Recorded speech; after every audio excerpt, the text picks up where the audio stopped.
लीजिए, एक और खुलासा, एक और राज्य, एक नया आयाम।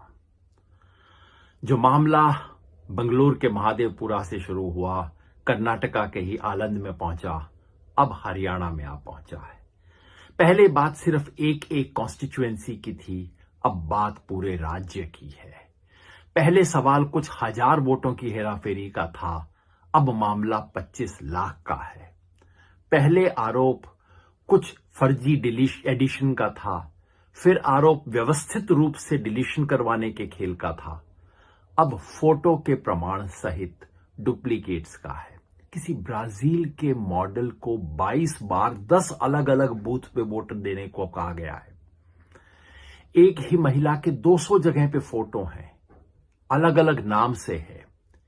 ये सामान्य गलती नहीं है, ये व्यवस्थित खेल है। लोकसभा चुनाव से पहले और फिर लोकसभा चुनाव के हार के बाद बीजेपी ने पलट के हरियाणा में कुछ बहुत बड़ा खेल किया है। याद रखिए, इशारा यह भी है कि 3.5 लाख वोट विधानसभा चुनाव से जस्ट पहले काटे गए हैं।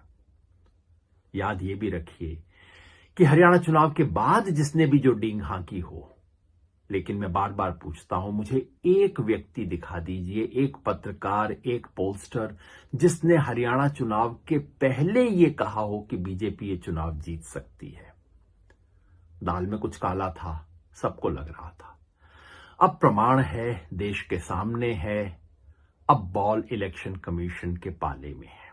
जवाब क्या आएगा हम पहले से बता सकते हैं। जवाब ये आएगा कि अरे कांग्रेस क्या कर रही थी, कांग्रेस के कार्यकर्ता क्या कर रहे थे, बूथ पे क्या रोक रहे थे। भाई सच्चाई ये है कि एक कार्यकर्ता बैठे हुए 15 बूथ की चेकिंग नहीं कर सकता है। सच्चाई ये है कि जो लिस्ट 15 दिन पहले वेबसाइट पे डाली जाती है, जो लिस्ट 1 महीना पहले कैंडिडेट्स को दी जाती है और जो लिस्ट पोलिंग बूथ पे आती है, उसमें फर्क होता है। सच्चाई ये है कि वोटर लिस्ट को ठीक करना चुनाव आयोग का काम है, और अगर चुनाव आयोग ये करने में असमर्थ है तो दे दे पॉलिटिकल पार्टियों को ये काम करने को, या कम से कम पॉलिटिकल पार्टियों को पूरी वोटर लिस्ट तो दे दे, जांच कर सकते हैं। बिहार में एग्जैक्टली यही खेल दोबारा हो रहा है। सुप्रीम कोर्ट के सामने हम प्रूफ दे चुके हैं कि लाखों डुप्लीकेट वोट हैं, हालांकि फोटो हमें उपलब्ध ही नहीं थे। डुप्लीकेट है, कन्नड़ और तमिल में लिखे हुए नाम हैं, वोटर का नाम ब्लैंक है उस सूची में जिसके आधार पर वोटिंग होने जा रही है बिहार में। कब जागेगा चुनाव आयोग? और अगर चुनाव आयोग नहीं जागेगा तो आप और मैं कब जागेंगे?